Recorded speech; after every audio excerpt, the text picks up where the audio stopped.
Hello and welcome to the debate where we are discussing the Player of the Year Awards sponsored by TeamViewer, and we're going to start this whole shebang with the Men's Player of the Year Award sponsored by Adidas. Now, not been the easiest of seasons for Manchester United. We've got Europa League final to come now. Maybe, just maybe, there'll be some magic in that. If you had to go with anybody, Siobhan, as your pick, who would it be? I think for me it's an easy one this season. I think it's got to be Bruno Fernandes. I think he's the one that's been most consistent throughout the whole season.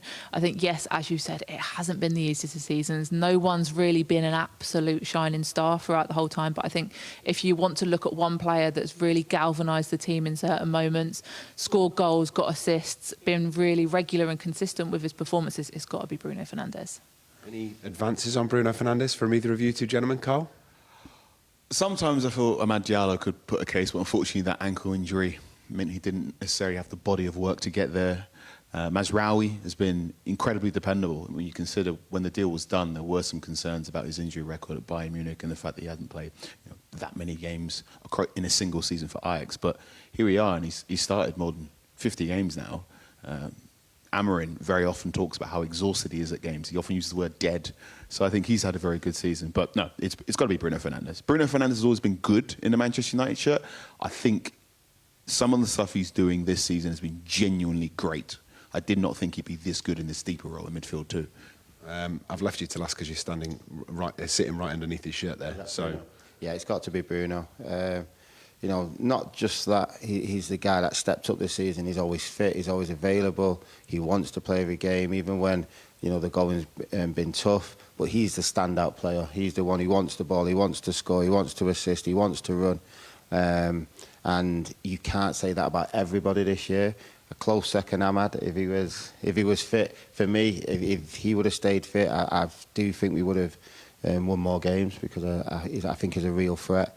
Mazraoui, and maybe if he stayed fit a little bit, how good Yoro's got better as well coming on, but definitely Bruno. The one that I'd throw in there would be Alejandro Garnacho as well, who, since he didn't play at Manchester City all the way back on the 14th of December or what it was, has played in every single Manchester United game and has actually started every Manchester United game since mid-February. He has been so dependable and obviously one of the first names on the team sheet for Ruben Amorim, and that probably has a little bit of weight to it too, Carl. Absolutely.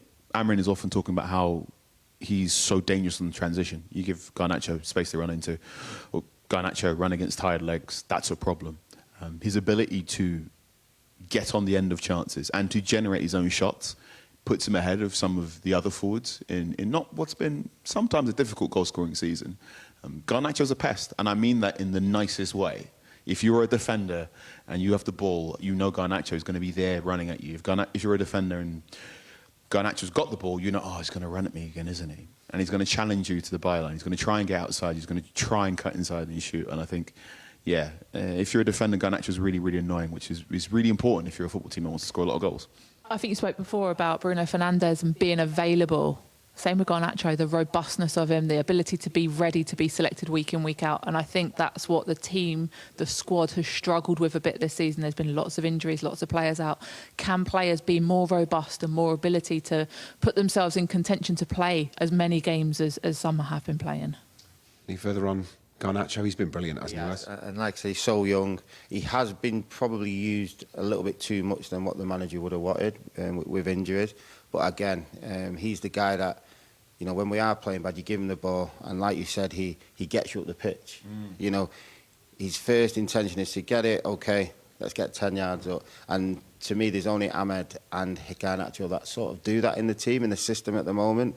So you can't fault him for his effort, and he's one of them that never gives up. And he's obviously a young lad, very fit lad. He just keeps on going and going. And to be fair, he's coming into a good little bit of form now as well. I know we're all sort of leaning towards the man that's got 19 goals and 19 assists in all competitions this season in Bruno Fernandes. But since Ruben Amorim has figured out how to use Casemiro, that has been a huge uptick in form as well. And actually, as much of a talisman as Bruno Fernandes has been, I think Casemiro has been the same as we've got deeper into all of the competition, Siobhan. Yeah, look, he's a player I really enjoy watching play as well. His experience, his leadership qualities. He's achieved so much in the game. And I think he didn't necessarily get the respect that he potentially deserved at the start. And I think, as you said now, how he's growing into the team, growing into the squad, how he's developing, some of the important goals that he's been scoring. He's such an important, integral part of Ruben's team. Any more on Casemiro? Because he's the same really. Listen, he's so experienced. When he wasn't playing, he probably would have found it a little bit. The first time he's probably not played, and you find it a little bit difficult. You know, you get dribs and drabs here. You know, he'd be frustrated. But you know, I think he came back and he had maybe 3 games on the bounce. You know, he took a bit of stick, and he's probably thought, I'm not having that. I'm better than this. No, it's true. And he is getting a bit older. But once you see him get into the swing, he knows what to do. He knows what he's doing. He knows what he can do. As long as he stays fit, he'll know his body completely now. And you can see obviously the great run of form he's had. But I mean, if you looked at him at the beginning of the season and now, you know, 2 different players. Absolutely. Carly's we keep using the word talismanic, don't we? But he is certainly that. When you see him in the tunnel afterwards as well, and you realise that all of that was levelled at him about maybe not being fit, maybe he's carrying a bit, maybe it's all nonsense. The man is absolutely shredded from top to bottom. It's veterans' experience, right? We're talking about one of the most decorated defensive midfielders of a generation. He was Brazil's captain up until very, very recently. I think it was really interesting that Amorim said he's got better at using Casemiro. And there were 2 or 3 times, particularly in the Europa League, when you're watching United off the ball, the space Casemiro has to marshal is not the large oceans of space in midfield that it has been in previous seasons. I think that suits him a lot more. One thing that also still surprises me to this day, he's just so good in the air. His aerial anticipation, just that ability to see a ball in the air and go, right, if I just stand here, I can get my head to it before everyone else. When we always talk about how you need a 6-foot or a big lad in there, Casemiro is not 6 foot, but his ability to win headers in both boxes and also to understand when the loose ball is going around, I'm just going to stand here and sweep up, makes him one of the best defensive midfielders I've seen.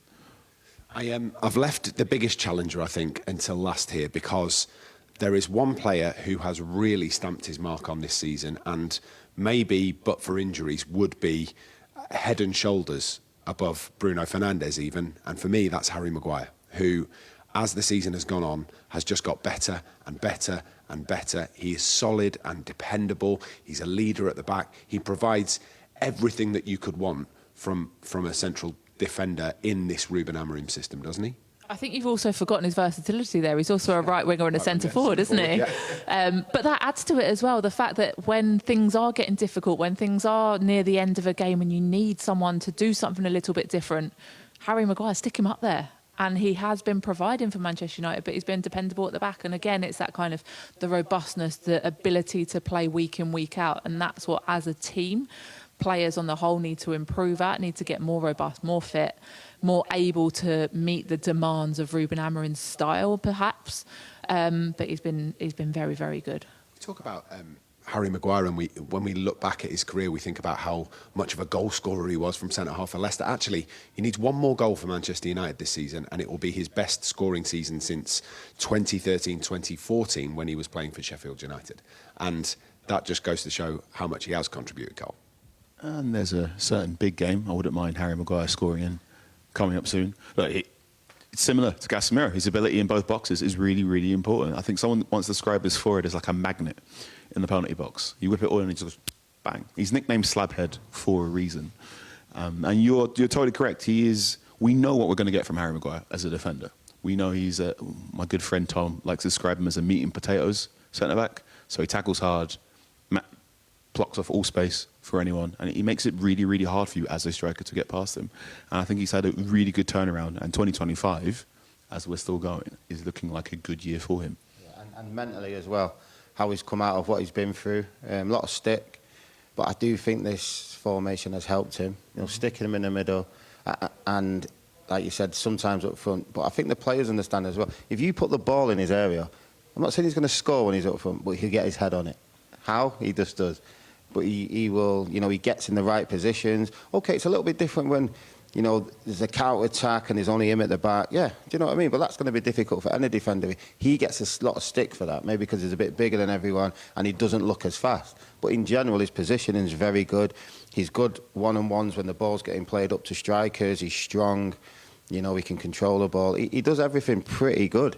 you know. And I sometimes look at it and think, okay, he's done one thing, and he gets just stick. You understand what I mean? He gets stick for one thing, and you're like, his general game's been pretty good. It's really hard being a centre back in the Premier League now because everyone's faster, stronger, quicker. You get scouted way more than you have at any point in time. You know, I've seen analysis get stuff on their phones and looking on a laptop and on an iPad at the same time, and just like everything is just to the level.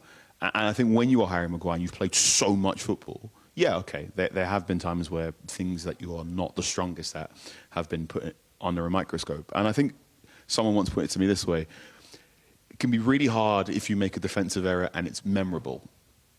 And there are 2 or 3 times, particularly if you're a centre-back and you've got sort of 30, 40 yards to chase and it's you against 3 people, that gets clipped up and everyone goes, ha, ha, ha, ha.